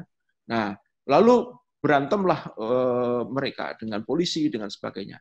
Di Taman Nasional Kerinci ya juga demikian. Ya, kalau Anda pergi ke Kabupaten Merangin di Jambi, itu akan Anda temukan banyak sekali petani, bukan petani lah, pokoknya warga menanam kopi di Taman Nasional itu. Lalu apa yang terjadi? Bentrok dengan aparat keamanan. Kenapa? Karena kemudian kopinya harus dimusnahkan, dibakar. Lalu terjadilah konflik ya. Nah, artinya apa? Secara jangka panjang, Saudari Garnieta, secara jangka panjang konflik sosial akan terjadi, ya. Dan solusinya bagaimana agar survive, ya. Nah, ini menarik ya. Ada namanya Perpres 88 tahun 2017. Ya, Anda lihat itu. Ini sudah dijalankan oleh pemerintah ya. Anda lihat Pak Jokowi itu beberapa waktu yang lalu mengeluarkan sebagian dari Taman Nasional yang sudah terokupasi menjadi APL, ya, APL, area peruntukan lain, ya. Jadi menjadi kawasan non hutan. Nah, itu solusinya, ya. Tapi kalau kemudian setiap saat pemerintah harus melepaskan kawasan hutannya, ya lama-lama hutannya akan habis, ya. Ya jangan gitulah, ya. Ya, jadi bolehlah ada pelepasan kawasan, tapi jangan terus-terusan. Oke, gitu ya, Garnieta ya. Nanti you ketik lagi kalau ada yang kurang pas jawaban saya. Kemudian ini ada Ruhaina Zulfiani bertanya, Pak izin bertanya. Saya Ruhaina, saya masih rancu dengan perbedaan konsep careful plan or method dengan the art of devising or employing plans. Jadi begini loh, membuat rencana itu penting ya. Anda itu seperti ini sekarang ini dalam rangka kuliah online itu Anda membangun rencana kan, setiap jam berapa pada hari Senin Anda harus berada di depan laptop ya, berhadapan dengan saya ini. Tapi devising laptop itu lain lagi ini persoalannya ya. Bagaimana kemudian kita harus memberikan laptop itu kuota, ya. Anda tahu kuota, ya. Sekarang ini lagi krisis kuota ini saya. Banyak asisten mengeluh juga ini. Nanti Mas asisten, kita sedang alokasikan dana untuk membeli kuota, ya. Jadi siap-siaplah nanti ada transferan dari voucher dari Bu Sekdep nanti. Itu adalah devising the plan, ya. Jadi memperlengkapi plan, ya. Memperlengkapi plan dengan apa? Dengan logistiknya berupa kuota, kan gitu, ya. Jadi strategi itu akan kosong melompong jika hanya dalam bentuk rencana saja, ya. Itu jawaban saya, ya, Ruhaina. Itu tadi contohnya, ya. COVID-19, wah, Anda punya strategi muluk-muluk lockdown misalnya. Bayangkan kalau betul-betul di lockdown seperti Wuhan, ya, kita akan menghadapi jutaan manusia tidak bisa bekerja, kelaparan, kemudian kita tidak punya cukup beras atau cukup bantuan. Bagaimana? Kemudian akibatnya akan terjadi riots, violent, kegaduhan, kekisruhan, dan seterusnya. Itu sebabnya lockdown tidak kita lakukan, ya. Yang terjadi di Amerika, lihat Anda, ya, lockdown di Amerika, ya. Anda klik itu di YouTube atau di CNN atau di BBC. Sekarang orang-orang pada minta bantuan pangan mengular. Padahal mereka tadinya bekerja dengan baik. Nah, jadi artinya apa? Artinya devising the plan ini perlu.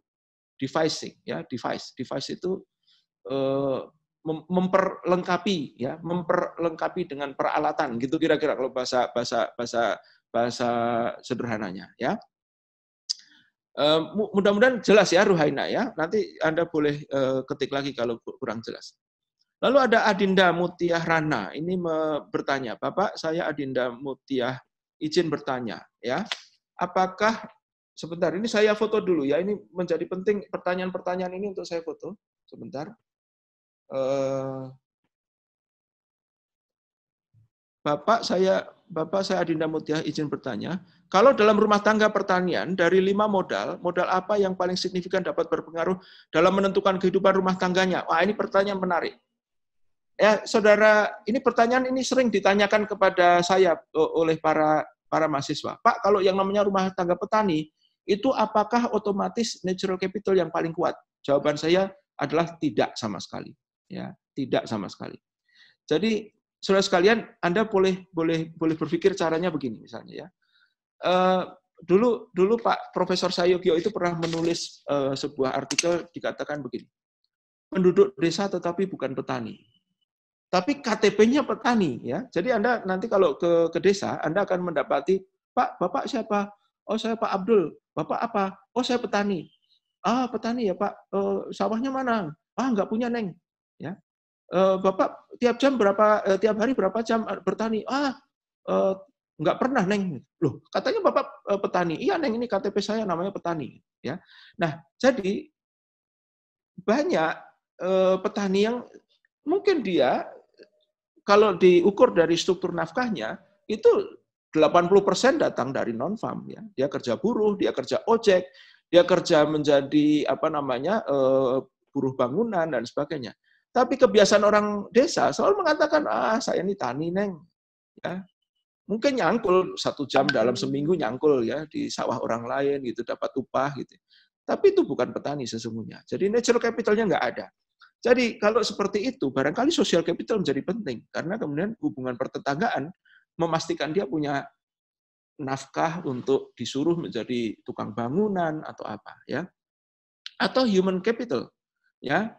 Skill selain bertani itu menentukan seseorang warga desa itu bisa bertahan hidup di desa tanpa harus bertani. Menjadi buruh bangunan, menjadi pedagang, menjadi Anda sering lihat di desa itu menjadi tukang pijit, menjadi montir sepeda motor, ya, dan seterusnya. Jadi itu, ya, Adinda Mutiah. Jadi penting untuk mengukur, membuat indeks, ya, membuat indeks dari 5 modal itu. Mana dari 5 modal itu yang indeksnya paling tinggi, ya. Kalau Anda bertanya, kalau Pak Arya 5 modal itu apa yang paling penting? Saya jawab, saya hanya punya human capital karena pendidikan saya dokter, ya. Dan financial capital, serta physical capital, cuma 3 itu. Natural capital nggak punya, saya nggak punya sawah, ya. Social capital gimana Pak? Woi, hidup saya di kompleks ini, ya. Kita ini di kompleks saling nggak tahu apa yang terjadi dengan tetangga sebelah, ya. Nah, jadi hidup saya tergantung pada 3, ya. Physical capital, apa itu Pak? Ya mobil lah, bangunan rumah lah, ya. Kemudian financial capital, tabungan gitu ya, gaji dari pemerintah setiap bulan pasti karena PNS. Kemudian yang ketiga adalah human capital. Ya, dengan human capital saya bisa pergi ke luar negeri dibiayai hotel ya dan seterusnya. Pertanyaan selanjutnya, oke. Dari Garnieta, terima kasih sudah sangat jelas sekali. Kemudian Ruhaina juga sudah jelas Pak, terima kasih. Oke. Oh ini ada, oke. Jadi baru 3 pertanyaan ya, Mas Ari. Ya. Ada lagi pertanyaan? Ada lagi kawan-kawan yang ingin bertanya? Atau mau langsung video call juga? Langsung, mic-nya di-unmute, silahkan. Ini kayaknya lebih ramai dari kelas Selasa ini, ayo jangan kalah.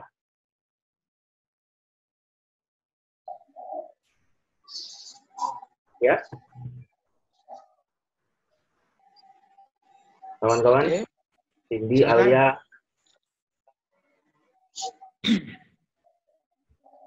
Denada, banyak ini peserta 72. Ya, silakan.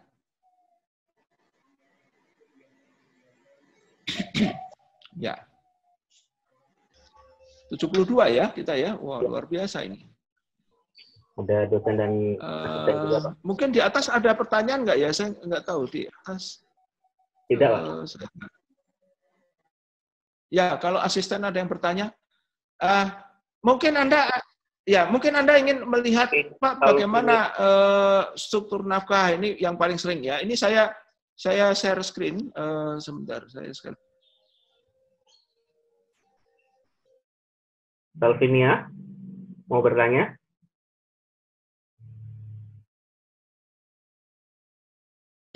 Tidak, Pak.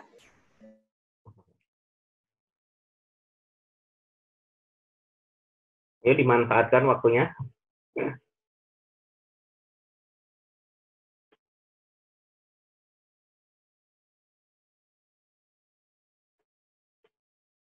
Komtinya siapa ini komtinya?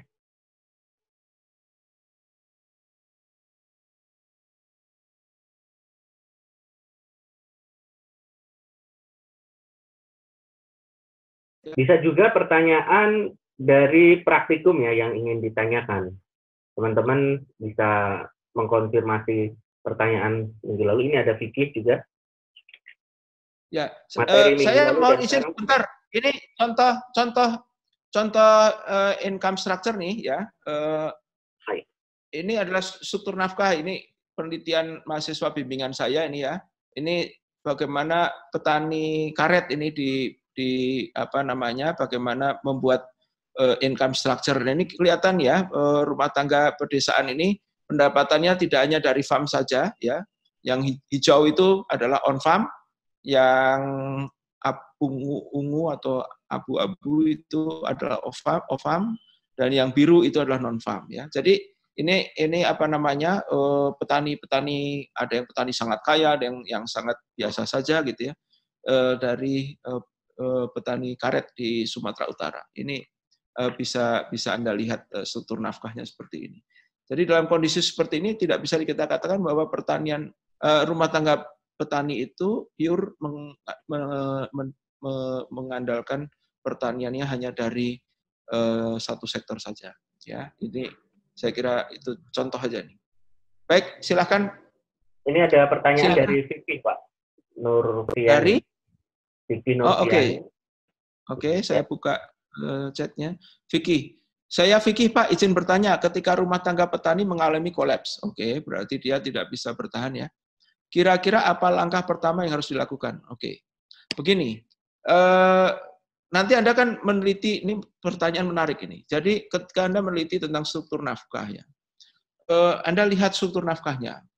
struktur nafkah paling dominan itu dari mana? Ya, kalau misalnya 90% begini ya, kerentanan ini studi-studi tentang LVI, Livelihood Vulnerability Index. Semakin seseorang atau seorang petani atau sebuah rumah tangga itu tergantung pada satu komoditas atau satu sumber nafkah, ya, itu dia makin rentan. Kenapa? Ketika ini misalnya contohnya di pertanian sawah, ya, contohnya pertanian sawah.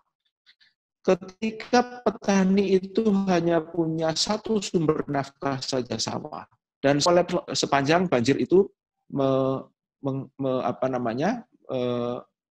mendera rumah tangga itu. Nah, artinya apa? Kalau Anda mau mengatakan, Pak, apa yang harus kita lakukan? Deteksi dulu struktur nafkahnya. Ya, jadi Anda harus mendeteksi struktur nafkahnya.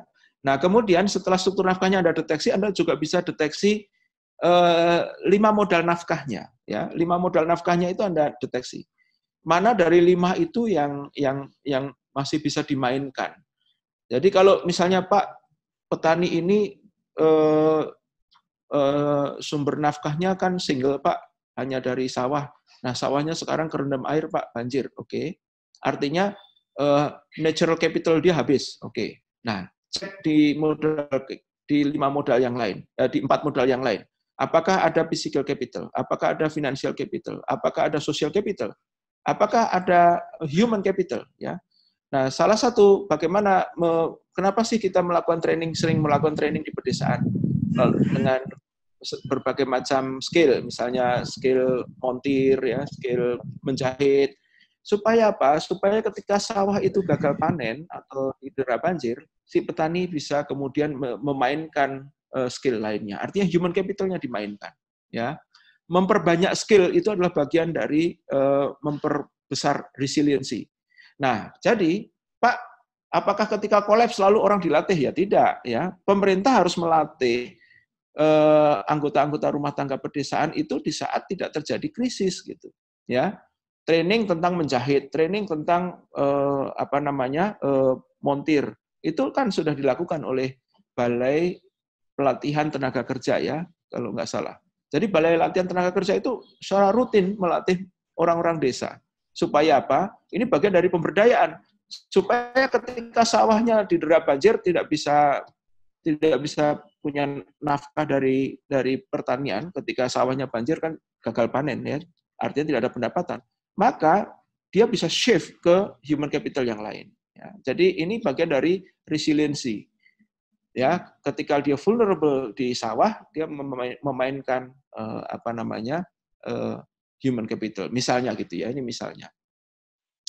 Lalu ada pertanyaan lagi, apa faktor yang menentukan lama waktu? Ya.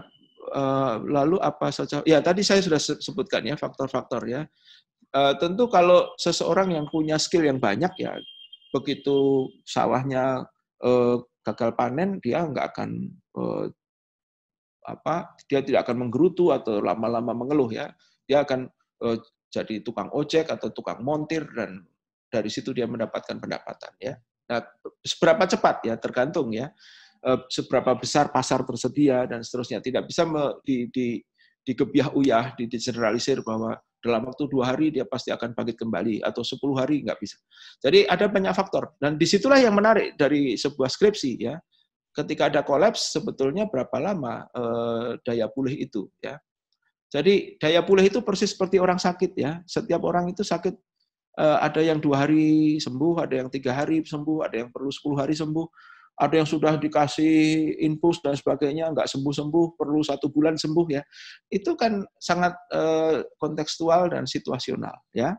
Itu jawaban saya. Dan Vicky, kalau kamu mau meneliti ini di pedesaan, kamu harus tunjukkan bahwa kalau misalnya tadi perlengkapannya lengkap, ya, devising to employ the plan itu lengkap, maka menurut saya dia akan cepat pulih. Tapi kalau devising the plan itu tidak dilakukan, maka strategi itu akan sulit memulihkan keadaan. Ya.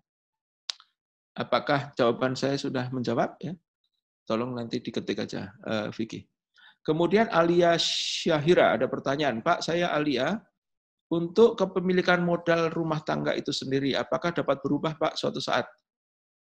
Jawaban saya ya, bisa berubah ya. Kalau saya nanti pensiun dari IPB, saya sudah berencana mau jadi petani. Artinya nanti uang pensiun saya mau saya belikan tanah untuk berkebun, kebun pete, kebun durian, ya, kebun rambutan gitu ya, untuk menambah uang pensiun saya. Jadi artinya tadinya hari ini saya tidak punya nature capital, ya. Nanti saya pensiun 10 tahun lagi ya, insya Allah kalau masih sehat gitu ya. Saya pensiun, saya menikmati pensiun saya, uang pensiun mau saya belikan tanah ya. Dapatnya berapapun saya belikan untuk kemudian saya punya natural capital. Jadi artinya apa? Dapat berubah ya, susunan itu dapat berubah. Faktor apa saja yang mempengaruhi ya? Yang mempengaruhi adalah kemampuan ya. Ya, kemampuan. Jadi misalnya begini ya, banyak sekali rumah tangga pedesaan yang punya anak bekerja sebagai TKI, TKW dari di Arab Saudi. Setiap bulan gitu ya dia mengirim uang dari Arab Saudi, lalu ditabung oleh ayahnya di kampung. Tadinya ayahnya ini buruh tani, ya ini sering terjadi. Saya dapatkan kasus ini di Cianjur Selatan, ya di Kecamatan Sindang Barang namanya. Kalau Anda pergi ke Kecamatan Sindang Barang, Cianjur Selatan itu daerah TKI, TKW. Nah, banyak buruh tani di sana. Lalu saya tanya, Pak, sekarang masih buruh tani? Oh enggak, Neng, saya sekarang jadi petani mandiri. Kenapa kok begitu? Saya tabung uang tabungan dari anak saya dari Arab Saudi, lalu tahun lalu saya uang yang terkumpul itu saya belikan tanah ya, kecil-kecil saya sedikit-sedikit saya punya tanah dan sekarang saya bercocok tanam di tanah sendiri. Artinya apa? Artinya dapat berubah ya. Kepemilikan modal ini bisa berubah ya. Dari tadinya tidak punya tanah, tidak punya rights ya atas tanah, sekarang dia punya rights atas tanah dan menjadi petani mandiri walaupun kecil-kecilan misalnya. Nah, nanti kalau dari sawahnya itu menghasilkan, bisa menabung, anaknya mengirim lebih banyak lagi, dia bisa memperlebar sawahnya ya, expanding ya. Ya, jadi tadi kan yang pertama itu surviving ya, kemudian yang kedua evolving, yang ketiga expanding. Ketika pendapatan sudah makin banyak, tabungan makin banyak, dia bisa expanding. Tanahnya tadinya cuma 1.000 meter, sekarang bisa 2.000 meter, bisa 1 hektar, dan seterusnya. Ya, begitu Alia, apakah pertanyaannya sudah saya jawab dengan jelas? Ya. Ya. Kita memiliki waktu hingga 9.55 maksimal, jadi Ya. kawan-kawan bisa menanyakan juga pertanyaan waktu praktikum minggu lalu ya, yang banyak dosen praktikum. Silakan, saya sangat senang kita diskusi aja ya. Jadi kita taktok aja. Mungkin kalau asisten ada yang bertanya juga bagus supaya mahasiswa juga bisa mendapatkan inspirasi gitu ya. Nggak apa-apa kan, ini namanya juga online. Oh, ada pertanyaan lagi ini. Ada Rania. Ya, Rania. Assalamualaikum Pak. Waalaikumsalam. Saya Rania ingin bertanya terkait petani yang memiliki akses tapi tidak punya hak, punya akses tapi tidak punya hak. Oh ya, yang tadi ya. Berarti tindak tersebut termasuk ilegal. Iya, ilegal. Maka itu kan berantem sama polisi tadi ya. Iya, ilegal. Dan hal ini masih banyak terjadi di kawasan konservasi. Iya, betul. Bagaimana cara pemerintah dalam menghadapi tersebut? Ya begini ya, tadi pemerintah itu ada 2 tindakan. Kalau tindakannya adalah law enforcement, maka didatangkanlah polisi. Ini yang terjadi di Taman Nasional Gunung Kerinci ya. Itu tadi yang saya katakan di Jambi. Itu polisi bergelombang datanglah. Pokoknya kucing-kucingan lah antara polisi dan perambah ya. Dan biasanya perambah itu bukan orang lokal ya, dia datang dari daerah lain. Ada yang lokal ya, daerah lain. Jadi wah, berantem lah kira-kira begitu ya. Secara sosiologis situasi yang sering konflik ini kan tidak kondusif ya, tidak baik ya. Jadi pendekatan law enforcement kayaknya perlu pendekatan lain. Nah, menyadari bahwa konflik itu kurang baik, maka di beberapa tempat, beberapa kawasan taman nasional atau kawasan lindung itu dilepaskan memang, ya. Atau katakanlah kawasan hutan itu dilepaskan, ya. Itu yang waktu itu dilakukan oleh presiden, ya, diserahkan, dilepaskan, tapi tidak diserahkan kepada individu-individu. Lalu apa bentuknya? Bentuknya adalah community forest. Jadi tanahnya tetap dalam bentuk hutan, tapi dikuasai ya, bukan dimiliki ya, dikuasai oleh masyarakat setempat, lalu dikelola oleh badan usaha milik desa misalnya. Lalu badan usaha milik desa mengelola dan seterusnya, hasilnya dibagi merata secara proporsional kepada warga di desa itu. Itu terjadi ya. Kalau Anda klik di Google, ada namanya Desa Merapun. Coba Anda lihat di Google, Desa Merapun. Desa Merapun di Kabupaten Berau. Itu kawasan itu luasnya sekitar 22.000 hektar. Desa itu luasnya 22.000 hektar. Nah, setengah dari 22.000 hektar itu bentuknya adalah hutan. Ya, hutan. Dulu masyarakat itu ibaratnya sering berselisih lah dengan pemerintah. Kami di depan mata kami hutan, tapi kami tidak bisa memanfaatkan karena hutan itu dikuasai dan dimiliki oleh negara. Negara itu pemerintah lah. Lalu apa yang terjadi? Terjadilah sebuah dialog, negosiasi. Lalu kalau Anda klik itu ya, Desa Merapun itu sekarang luar biasa. 8.000 hektar dari 22.000 hektar itu dalam bentuk hutan itu dikuasakan sekarang aksesnya kepada desa setempat. Lalu desa setempat membentuk BUMDes, Badan Usaha Milik Desa, memanfaatkan hutan itu, ya. Hutan itu disebut sebagai hutan desa, tidak boleh dirusak, dan bagusnya desa itu punya situs-situs purbakala. Nah, kemudian punya tebing-tebing tinggi untuk olahraga tebing ya. Kemudian ada air yang mengalir, air jernih yang mengalir dan seterusnya. Jadi jasa lingkungannya boleh dimanfaatkan oleh masyarakat lokal. Apa yang sekarang dilakukan oleh masyarakat lokal? Kalau Anda lihat itu, ketik di Google Desa Merapun, Kabupaten Berau, Kalimantan Timur, di sana sekarang tumbuh homestay. Jadi desa itu terkenal sekali. Orang Amerika banyak sekali di sana. Orang Polandia, orang Jerman, orang Australia, banyak sekali pergi ke sana. Dan ini desa ini sulitnya luar biasa diakses. Anda perlu sekitar 8 jam dari Tanjung Redep, ibu kota Kabupaten Berau, untuk masuk ke daerah itu menggunakan off-road. Tapi di dalamnya ada homestay, orang bule banyak sekali. Apa yang dilakukan oleh para bule-bule itu, karena ada situsnya, ada websitenya, yang ditawarkan adalah masuk gua, namanya itu wisata gua. Ya, gua itu di daerah itu guanya itu berliku-liku dalam sekali. Orang-orang bule itu suka tantangan-tantangan seperti itu. Kemudian di dalam gua itu ada situs-situs purbakala yang seperti hand printing yang sudah dibuat sejak zaman sebelum Masehi misalnya. Kemudian ada juga tebing. Jadi panjat tebing. Jadi orang-orang bule di sana suka panjat tebing di situ. Ya, warga lokalnya mendapat apa, Pak? Warga lokalnya masuk ke hutan desa yang 8.000 hektar itu, yang sekarang sudah tidak ilegal lagi. Jadi dia sekarang sudah legal mencari madu, ya. Kalau Anda mau cari madu, produksinya berton-ton itu di Desa Merapun, ya.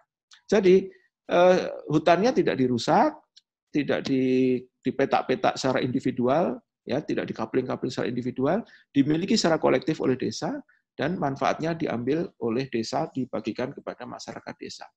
Jadi desa itu sekarang makmur walaupun letaknya sangat terisolir di Kabupaten Berau. Ya. Itu jawaban saya. Kemudian yang terakhir Risna, Pak, dan selanjutnya ditutup kalian, Pak, ya. Oke. Bapak dari Risna, Bapak 5 aset FC, BC dan sebagainya itu yang dibahas tadi diukur dalam level rumah tangga. Lalu apakah 5 aset tadi juga dapat diukur dalam level komunitas? Anda boleh membanding desa A dengan desa B, ya. Jadi tentu kemudian Anda kan tadi ada indeks ya, agregat ya, composite index ya. Jadi Anda bisa mengambil misalnya gini, ambil desa Darmaga 30 responden, 30 rumah tangga, Anda hitung indeks komposit 5 modalnya, nanti ketahuan tuh kompositnya berapa, kemudian kekuatannya di modal apa saja dari 30 responden itu ya, dari desa Darmaga. Lalu Anda pergi lagi, ambil 30 desa di Cikarawang, ya misalnya di belakang kampus itu. Lalu 30 desa, 30 rumah tangga, 30 petani ya. 30 rumah tangga petani di desa Cikarawang Anda hitung, kemudian Anda hitung komposit indeksnya, lalu Anda bisa bandingkan, oh indeks komposit desa Dramaga ternyata lebih tinggi daripada desa Cikarawang misalnya. Ya. Tetapi dalam hal social capital, indeks Cikarawang itu lebih tinggi daripada indeks desa Dramaga misalnya. Kenapa? Karena demikian di situ ada tokoh adat yang bisa menyatukan orang-orang. Kalau di desa Dramaga isinya mahasiswa dan kosan sehingga tidak terbentuk social capital misalnya begitu ya. Nah, jadi Anda bisa melakukan analisis yang menarik ya, membanding dua desa ya. Saya kira itu yang penting dan Anda bisa mengukur ya, bisa mengukur. Nah, kalau Anda mau melakukan indeks komposit 5 modal itu di tingkat desa, Anda melakukan populasi rumah tangga desa itu Anda hitung, maka itulah indeks komposit 5 modal terhadap desa Cikarawang dan terhadap desa Dramaga. Tapi saran saya sih tidak perlu Anda melakukan seperti itu. Anda bikin survei saja ya.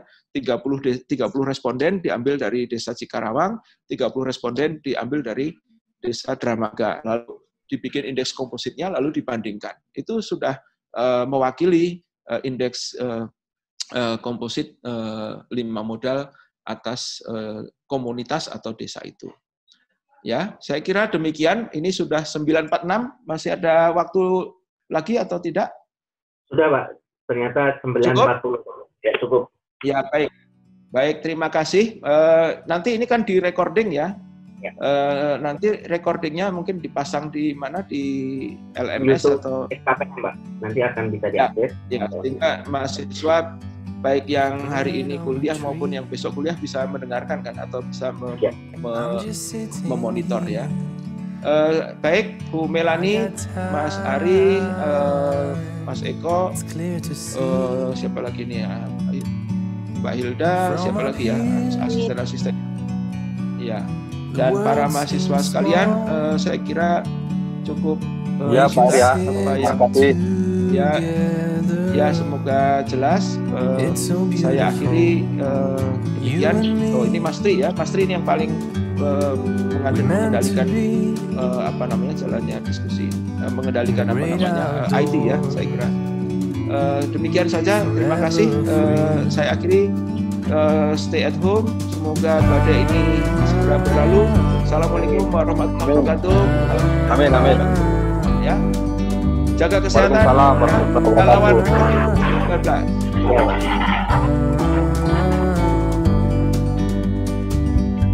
Sometimes you need to go.